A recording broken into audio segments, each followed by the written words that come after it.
S Majumdar কারোপ্র্যাকটিক Comilla Bangladesh. কি নাম? জসিমউদ্দিন। বাড়ি কোথায়?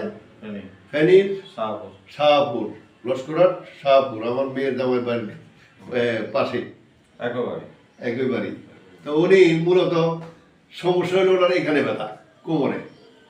কোন ডাক্তার সাহেব বলছে নাকি এক্সরে করে ওনার মাংসে ছাপ খাইছে বা রক ফাঁক হয়ে গেছে অথবা অন্য কিছু। কিন্তু আমাদের কাছে আসলে আমরা যা করি সব সময়, আমরা প্রত্যেকটা ভিডিওতে বলে থাকি যে আপনারা একটু ফিজিক্যাল টেস্ট করেন, না হইলে তার কোমর ব্যথা নিয়ে গেলে হিপ জয়েন্টটা একটা সিটি স্ক্যান করেন, করলে বোঝা যাইব। আসেন তো এখানে শোন,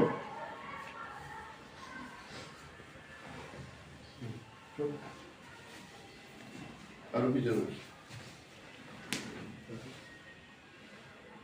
পাটা ধরুন। এখানে টান লাগেনি? একটু এখানে এইবার আমার লাগে, এখানে টান লাগে, এখানে এটা হলো এটাও আছে। এইটা এই যে এখানে আর এর বেশি ঘুরে না, একেবারে না, একটু ঘুরে না। এখানে দিলে বডি শুদ্ধাই, এই যে বডি সহ যখন এইভাবে আসে পাটা টান দিলে ধরে নিতে হবে হিপ জয়েন্টের লালা শুকিয়ে গেছে, হিপ জয়েন্ট মানে খেয়ে ফেলতেছে, কার্টিলেজ বন্ধ হয়ে গেছে, এই কার্টিলেজটা আর চলছে না। তা আপনারা মেডিকেল রিপোর্ট বলতে আপনারা একটা এক্সরে করে বলে দিবেন যে ভাই তোমার কোমরের সমস্যা। তো কোমরের সমস্যাটা কেন হইল রে ভাই? এটাও সেম কন্ডিশন, এখানে একেবারে ঘুরে না, নাই, চলে না। আপনি খেয়াল করেন, কিন্তু ভালোভাবে খেয়াল রাখেন যে আপনার এখানে ঘুরে কিনা। তো না ঘুরলে এটা এক সময় কি খাইয়া ভাঙিয়ে দেব, আটকাই গেছে। তো আমাদের কাছে 7% রুগী কিন্তু আসে হিপ জয়েন্ট খারাপ নিয়ে, হিপ জয়েন্ট অ্যাঙ্কোলাইজিং নিয়ে। হিপ জয়েন্ট শুকাই গেছে, এই লালা শুকাই গেছে, কার্টিলেজ খায় বানাইছে, এই অবস্থা আছে। এদিকে একটু ঘুরে, এটা ঘুরে, এটা ঘুরে না, এখানে নেওয়ার পরে ঘুরে না। তো এই রুগী, একটা রুগীকে সবার আগে বুঝতে হবে যে সে কি রোগে আক্রান্ত, তারপর না চিকিৎসা। এর আগে চিকিৎসা দিলে লাভ কি? আমরা চিকিৎসা শুরু করবো একটু পরে। আমরা আজকেই ওরা প্রথম সেশন চিকিৎসা দিই।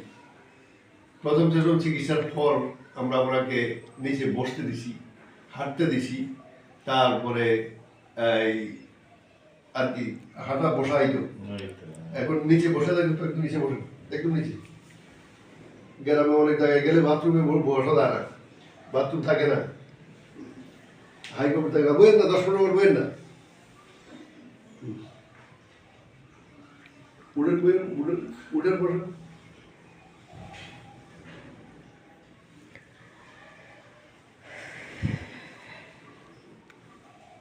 যে কোমরে যে ব্যথাটা এখানে লাগতো, এখানে ব্যথাটা লাগতো, এটা এখন লাগেনি।